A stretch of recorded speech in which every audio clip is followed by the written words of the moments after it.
Hello dear aspirants, मैं अनुराग सिन्हा आपका Pataliputra classes के जीएस सेगमेंट में स्वागत करता हूं। आज मैं जिस टॉपिक को आपके सामने लेकर आया हूं वो हिस्ट्री और पॉलिटी दोनों ही सेक्शन के लिए महत्वपूर्ण है। आज मैं आपको संविधान सभा के प्रमुख सदस्यों के बारे में बताने वाला हूं। संविधान सभा के प्रमुख सदस्यों से जुड़े प्रश्न परीक्षा भवन में हमेशा देखे जाते हैं, जैसे जी दुर्गाबाई देशमुख का नाम यूपीएससी जैसे प्रतिष्ठित परीक्षा में कई बार पूछा जा चुका है और इन सदस्यों के बारे में जो जानकारियां हैं वो आपको परीक्षा के दृष्टिकोण से पता होना चाहिए। पहले तो मैं आपको ये जानकारी दे दूं कि संविधान सभा के सदस्यों का चुनाव किस प्रकार से हुआ था।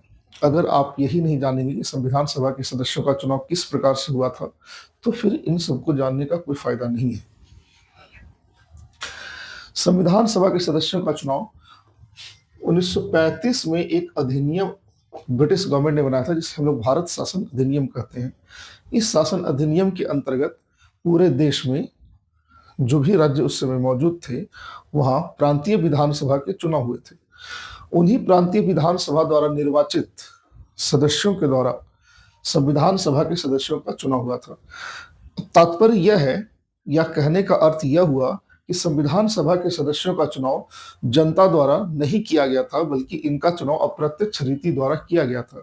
तो परीक्षा भवन में एक और सवाल ये आपसे बन सकता है कि संविधान सभा के सदस्यों का चुनाव किस विधि से हुआ था।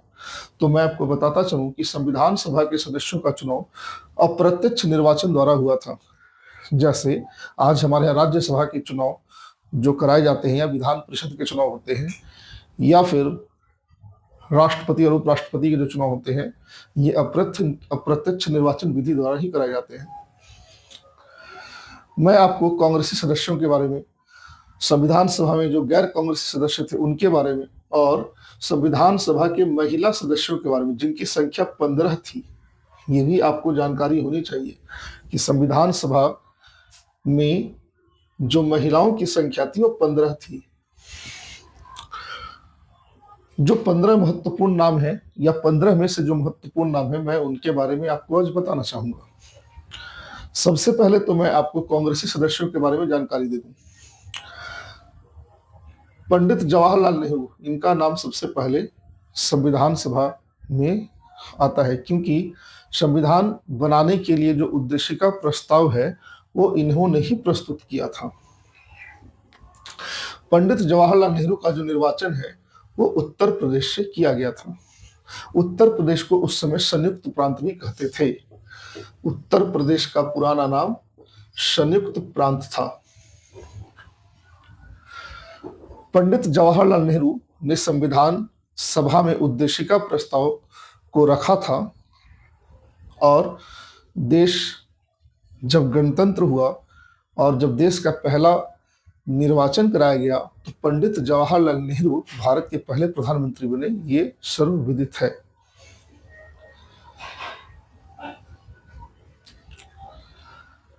पंडित नेहरू के बारे में अगर मैं कुछ और बातें बताना चाहूं तो उसमें सबसे महत्वपूर्ण बात यह है कि गांधी जी के प्रमुख शिष्यों में से एक थे।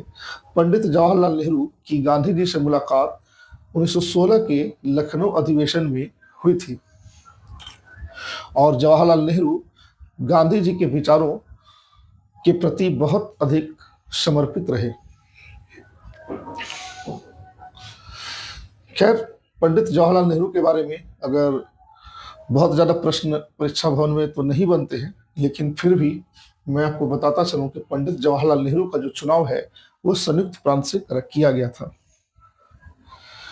दूसरा जो सबसे महत्वपूर्ण नाम है वो है सरदार वल्लभ भाई पटेल का, जो भारत के पहले गृह मंत्री और भारत के पहले उप प्रधानमंत्री भी बने। सरदार वल्लभ भाई पटेल जो गांधी जी के सिद्धांतों के प्रति हमेशा समर्पित रहे, जिनका योगदान देश की आज़ादी से पहले और देश की आज़ादी के बाद भी बहुत अधिक रहा। सरदार वल्लभ भाई पटेल गुजरात के उन नेताओं में शामिल थे जो आजीवन गांधी जी के सिद्धांतों के प्रति दिल और जान से समर्पित रहे। सरदार वल्लभ भाई पटेल का जो निर्वाचन है संविधान सभा के लिए वो गुजरात से हुआ था उस समय गुजरात सौराष्ट्र का ही एक भाग था। गुजरात और बंबई को मिलाकर सौराष्ट्र कहा जाता था। सरदार वल्लभ भाई पटेल, जिन्हें भारत को एकीकृत करने का भी श्रेय जाता है, सरदार वल्लभ भाई पटेल को सरदार की उपाधि बारदोली की महिलाओं ने सत्याग्रह के दौरान दिया था। अगला जो महत्वपूर्ण नाम है वह है डॉक्टर राजेंद्र प्रसाद का, जिन्हें इतिहास आजाद शत्रु के नाम से भी जानता है। ये देश रत्न डॉक्टर राजेंद्र प्रसाद हैं। ये देश के पहले राष्ट्रपति निर्वाचित हुए, संविधान सभा के स्थायी अध्यक्ष थे और इनका निर्वाचन बिहार से कराया गया था। डॉक्टर राजेंद्र प्रसाद के बारे में अगर मैं आपको और कुछ बातें बताना चाहूँ तो ये है कि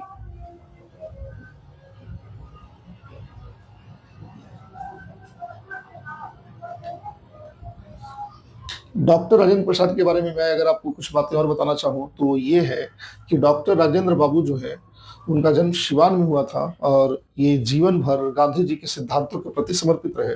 अगर मैं इनमें से कुछ जितने भी नाम जो मैं आपको बोर्ड पे लिखा हूँ यहाँ से लेकर यहाँ तक, इसमें अधिकांश नाम ऐसे हैं जो स्वभाव से गांधीवादी थे और गांधी जी के सिद्धांतों के प्रति आजीवन समर्पित रहे। राजेंद्र बाबू बिहार के उन नेताओं में से आते थे जो गांधी जी के ये बहुत अधिक करीब थे।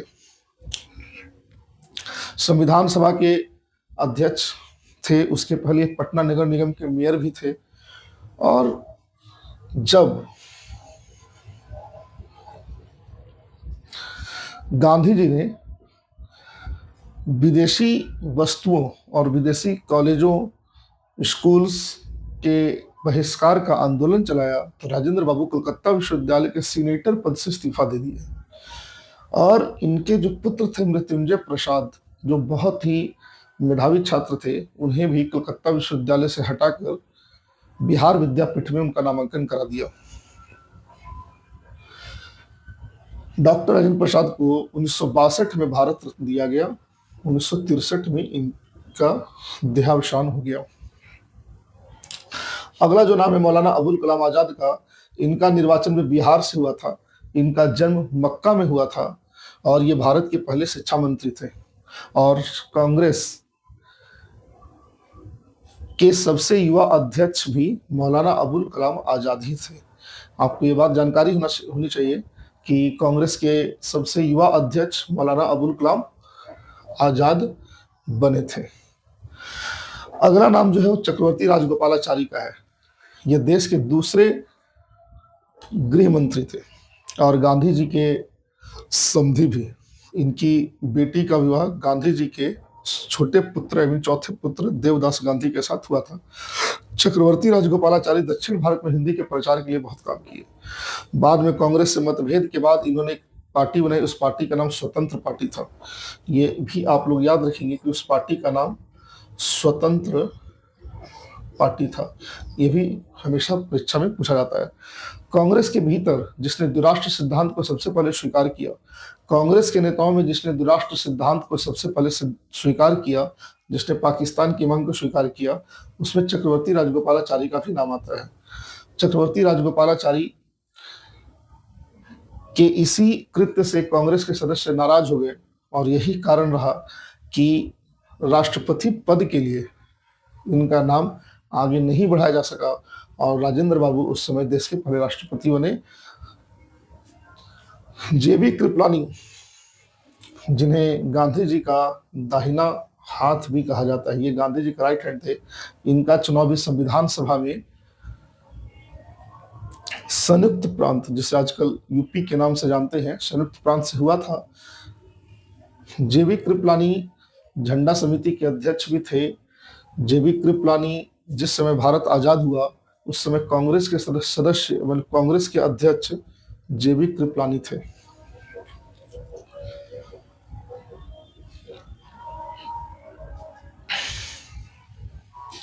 बाद में कांग्रेस से मत भिन्नता के कारण इन्होंने एक नई पार्टी बनाई। इस पार्टी का नाम इन्होंने रखा प्रजा सोशलिस्ट पार्टी।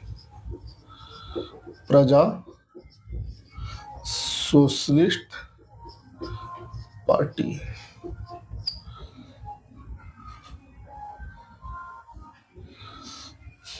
अगला नाम जो मैं लेने जा रहा हूँ वो गोविंद वल्लभ पंत का है। ये उत्तर प्रदेश के पहले सीएम रहे, संविधान सभा के बहुत ही महत्वपूर्ण सदस्य थे और हिंदी को राजभाषा बनाने के प्रश्न पर ये सरकार उस समय संविधान सभा में इनके जो बहस है वो हिंदी को राजभाषा बनाने के पक्ष में बहुत ही मजबूती के साथ इन्होंने रखे थे। गोविंद वल्लभ पंत देश के चौथे गृह मंत्री भी बने और इन्हें भी भारत रत्न से सम्मानित किया गया। अगला नाम जो है वो राजर्षि पुरुषोत्तम दास टंडन का है। संविधान सभा में इनकी उपस्थिति सिर्फ इस कारण से ही महत्वपूर्ण है कि उन्होंने हिंदी को राष्ट्रभाषा बनाने का प्रयास किया और हिंदी को राष्ट्रभाषा बनाने के प्रश्न पर यह संविधान सभा में बहुत ही ज्यादा सक्रिय थे।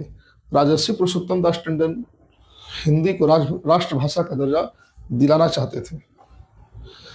अगला जो नाम है वो बाल गोविंद खेर का है, जिसे बीजी खेर भी कहा जाता है। ये बॉम्बे के पहले मुख्यमंत्री बने और इनका निर्वाचन जो है वो भी बॉम्बे से किया गया था। राजर्षि पुरुषोत्तम दास टंडन का निर्वाचन संयुक्त प्रांत से किया गया था। गोविंद वल्लभ पंत का भी निर्वाचन संयुक्त प्रांत से ही हुआ था।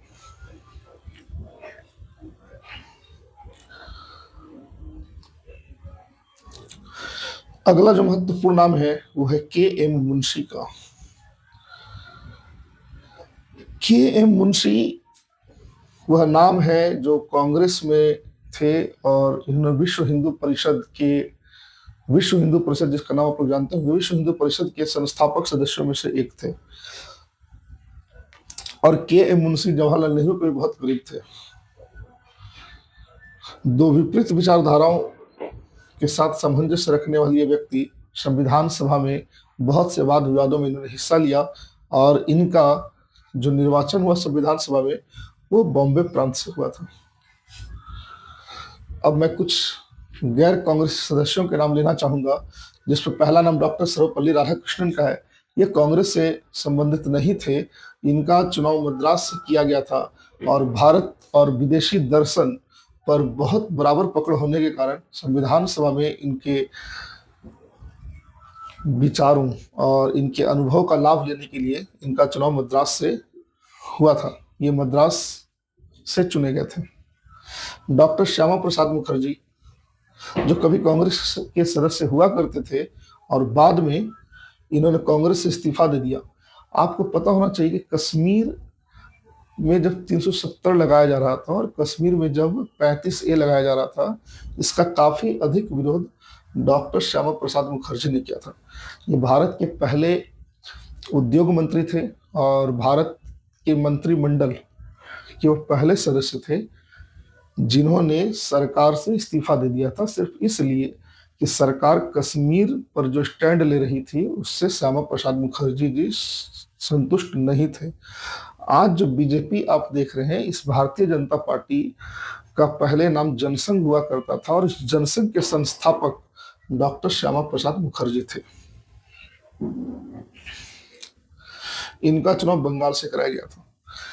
एन गोपालास्वामी अयंगर, कश्मीर के मामले में इनकी जानकारी इतनी अधिक थी कि सरकार ने कश्मीर का मामला सुलझाने के लिए एन गोपालास्वामी अयंगर की सहायता ली और आपको पता होना चाहिए कि कश्मीर में धारा 370 लगाने में एन गोपालास्वामी अयंगर की प्रमुख भूमिका रही। इनका चुनाव मद्रास से हुआ था।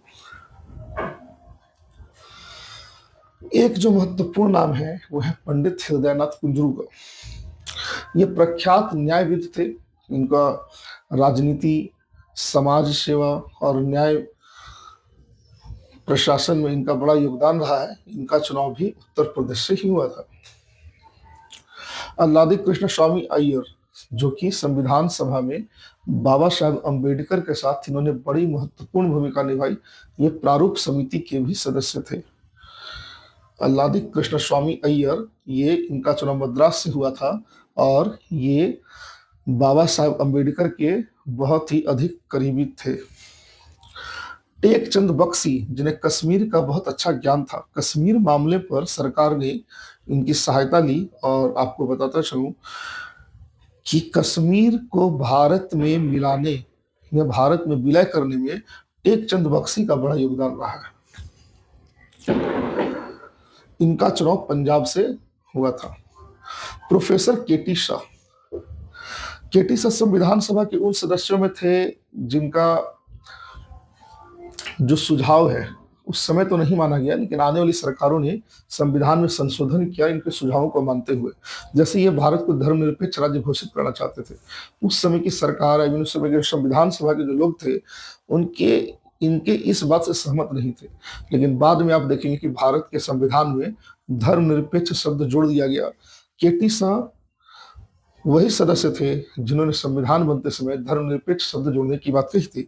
खैर, इससे भी ज्यादा महत्वपूर्ण यह है कि देश में जब पहली बार राष्ट्रपति पद के लिए चुनाव हुआ तो राजेंद्र प्रसाद के विरुद्ध चुनाव लड़ने वाले केटी शाह थे, जिन्हें कुल 15% वोट मिले थे। और प्रोफेसर केटी शाह का जो निर्वाचन है वो बिहार से हुआ था। बीपीएससी के स्टूडेंट्स के लिए बड़ा इंपॉर्टेंट है कि बिहार से कौन कौन चुने गए थे। डॉक्टर राजेंद्र प्रसाद बिहार से चुने गए थे, मौलाना अबुल कलाम आजाद का भी चुनाव बिहार से हुआ, और प्रोफेसर केटी शाह भी बिहार से चुने गए थे। अगला जो बहुत ही महत्वपूर्ण नाम है और शायद इन सभी में सबसे अधिक महत्वपूर्ण है, डॉक्टर भीमराव अंबेडकर, जिन्हें हम बाबा साहेब अंबेडकर के नाम से भी जानते हैं। इनका निर्वाचन क्षेत्र पहले बंगाल से हुआ था, लेकिन देश के बंटवारे के बाद बंगाल का वह क्षेत्र पाकिस्तान में चला गया और बाद में इनका चुनाव बंबई से कराया गया। तो ये बहुत ही महत्वपूर्ण प्रश्न है कि बाबा साहेब अंबेडकर का जो चुनाव है संविधान सभा में वो बंबई से हुआ था।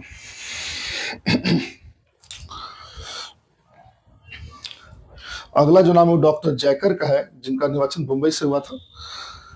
टीटी कृष्णमाचारी, इनका चुनाव मद्रास से हुआ था, और स्वतंत्र भारत में अगर कोई मंत्री भ्रष्टाचार के कारण पहली बार इस्तीफा दिया तो उनमें टीटी कृष्णमाचारी का नाम आता है। अब इनमें जो मैं नाम लेने जा रहा हूं, महिला में इनकी सदस्य संख्या 15 थी, जिनमें एनी मैस्करिन जो कि मद्रास से चुनी, केरल से चुनी गई थी, केरल से। एजाज रसूल जो संविधान सभा की प्रथम महिला सदस्य थी और एकमात्र भी। सुचेता कृपलानी जो कि जेबी कृपलानी की पत्नी थी। सुचेता कृपलानी के बारे में आपको बता दूं कि इनका निर्वाचन उत्तर प्रदेश से हुआ था, और सुचेता कृपलानी गांधी जी के साथ, ये कह सकते हैं कि गांधी जी के बहुत अधिक करीबी थी। गांधी जी के जीवन को करीब से जानने वाली अगर कोई नेता थी तो सुचेता कृपलानी थी, और आजाद भारत में किसी राज्य की पहली महिला मुख्यमंत्री बनने का गौरव भी सुचेता कृपलानी जी को ही है।